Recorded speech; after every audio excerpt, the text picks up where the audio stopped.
Okay, so we're gonna start with Aries. Aries, on positive side, has the most energy of like all the zodiac signs. It has the willpower, that inner fire, the chakra activation, the kundalini energy, that just to get up and drive and go go go go go. They have that. You know, they're very set in their ways. They're very like family oriented, and since they have so much energy, if they have a partner that's able to keep up with them, then they can be very loving and kind to that person. This can lead them to be very competitive. But if the person can't keep up to them, then they can kind of, it's almost like a race, and it's not that they're doing it on purpose. So they're not very changeable in terms of how they think of things. They'll like kind of like leave the person in the dust. They'll easily get into an argument with other people who don't see how they see things. But if they have like a partner that is able to help them make decisions on the aspect of like not rushing into things. They can be obstinate. Life of the party as well, like as a friend, like you could go to the mall with this person. They think of themselves as number one. That's part of the fact that they're ruled by Mars, which is the god of war. Taurus, slow to change. They're the homebody, earthy, and they love beauty because they're ruled by Venus.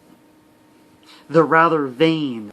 Not so much like if you just got like crooked teeth or something, because that's not your fault. But if they're like rotting out of your face, that's your fault because you didn't brush. They're rather vain. Like there's differences between like hygiene factor things and just genetics.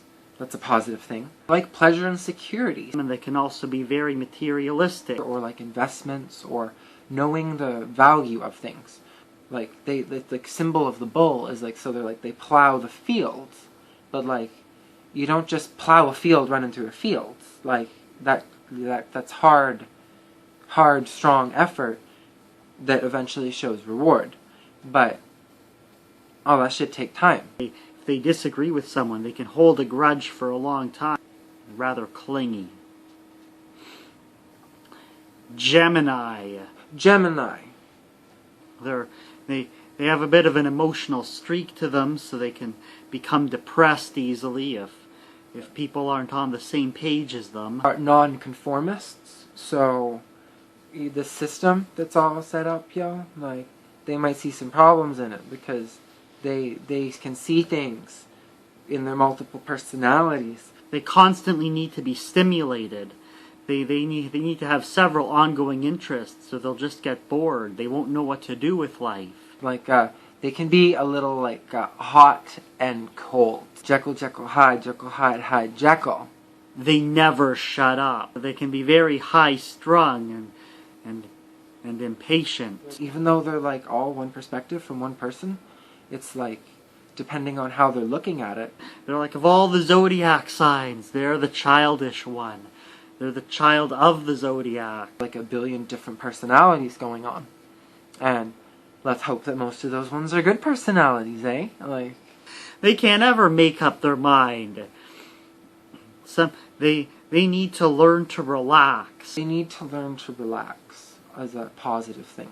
Like, and I'm gonna throw that in as a positive because, like, take a bath, like, with some Epsom salts, light some candles or something. Like, stress ages, so you want to learn to, like, take it down a notch sometimes. Cancer, it's so emotional. They can't think of anything. All they do is feel. They feel everything. Susceptible to violent mood swings, because everything's just based on how they're feeling at that moment. Cancer is ruled by the moon, just as the moon causes the tides. The tides cannot be controlled, they just happen. And the oceans have their ups and downs. So do cancers. Except their ups and downs are with their emotion and not with their water level. Really good homebodies. Like, they're all about the family. So, like, when they do find someone, they can be very, like, settled down and, like a stay-at-home dad or stay-at-home mom. They can shell people out. Because they're afraid of getting hurt, and they're afraid of commitment. They're afraid of a lot of things. But the moon is all about nurturing, and it's Cancer is the only zodiac sign that's ruled by the moon. A little too protective of their inner world, like the lovey-dovey signs, Crimea River. Also in the way where things can be, depending on, because they're controlled by the moon, depending on where the moon is. I mean, once they're committed, they can be very committed. But good luck. Leo. Leo is very generous. They're very giving. They shine radiance because they are ruled by the sun. The sun has that energy that everyone knows their sun sign. Leo's such a strong leader. Yeah, you may think that that's a good thing, but they can't leave anything to other people. They can't collaborate on anything. They can't delegate to other people. They can't do a project that involves more than one person because it's all about them. They're a natural leader because that self-centered nature makes it so that people would actually look to them as a leader because they will have that assertive energy to make decisions. You know, how others view them, and this vanity extends to their hair, because those lions have their manes, those Leos. They're very pretty, usually. They're ruled by the sun, and the sun ain't no Venus, but it's the sun. Virgos are ruled by Mercury, and they are very analytical. So, like, if you got, like, I don't know, this hair growing out of your cheek or something, and you're just like, it's not like from a beard, it's like just like this weird hair growing out your face. They're gonna tell you. And it's not to hurt your feelings, it's just that they want you to look better, because if they noticed it, other people would notice it, and they're your friend, so why wouldn't they be the one to tell you? Oh, they're picky with other people's faults, and they think they're doing a good thing. Like, they look at other people and say, oh, I'm gonna help them. I'm gonna help them change for the better.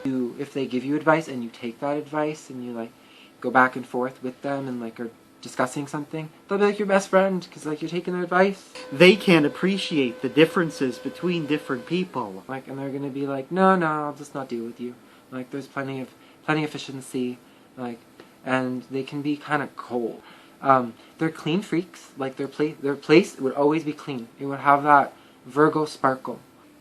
Libra's so balanced, too balanced. So balanced that it can't make up its mind about anything. I mean, yeah, once it does make a decision, it sticks to it because it knows that it made the right decision. But how often do you really know that you made the right decision? You know, usually it's better to err on the side of caution and make no decision whatsoever. And that's what Libras tend to do. Everything has to be balanced. But in the real world, things don't balance out perfectly. So sometimes you have to approximate. Libras always need someone else to help them make decisions. They always need a partner. Whether it's a partner in life, a partner in business. But even with that dependency on the partner, they need their independence. They don't want someone else telling them what to do. They just want to be alone doing their own thing. So how does that work? That doesn't make sense. You know, you have to balance this life of dependency with the life of independence. Libras are a walking contradiction.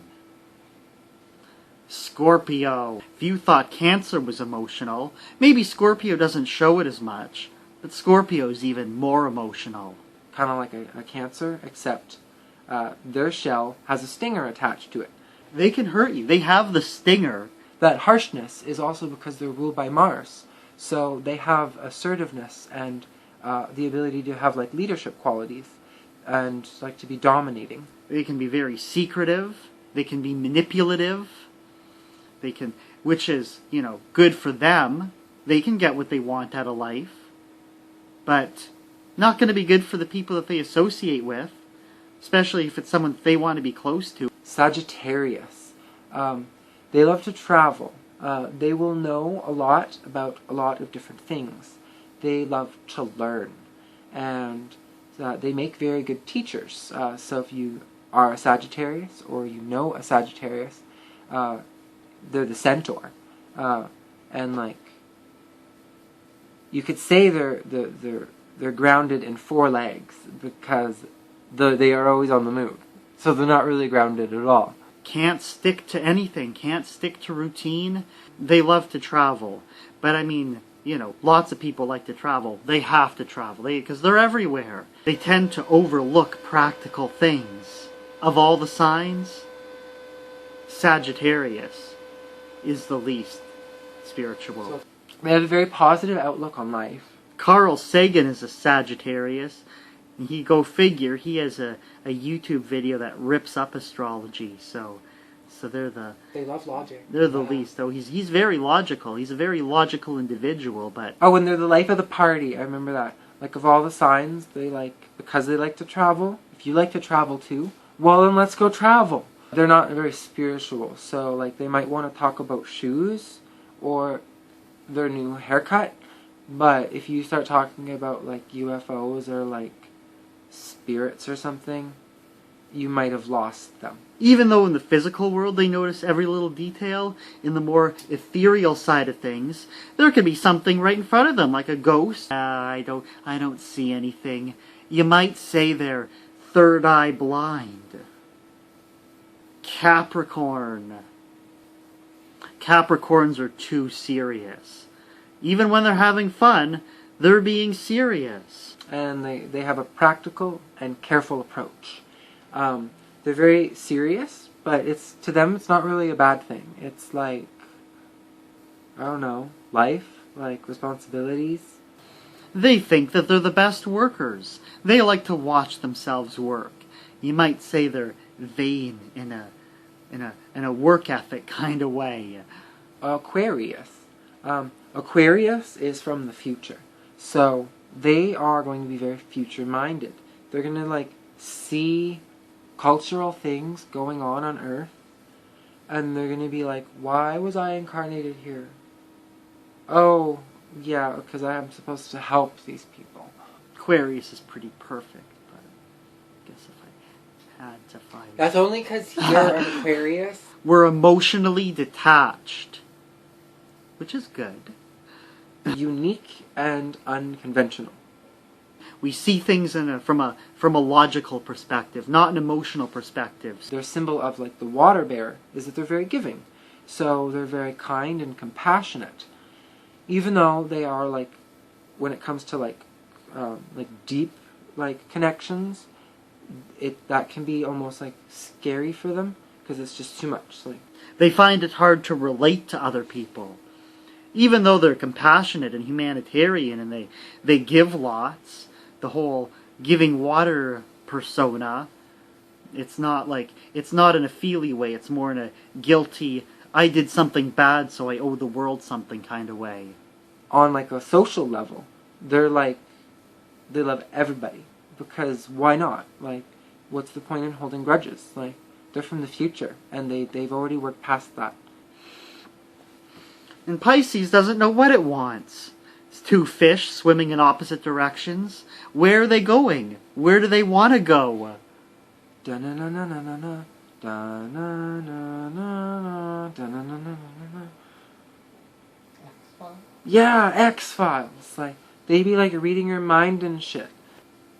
Pisces is too sensitive. Keeping things all bundled up inside.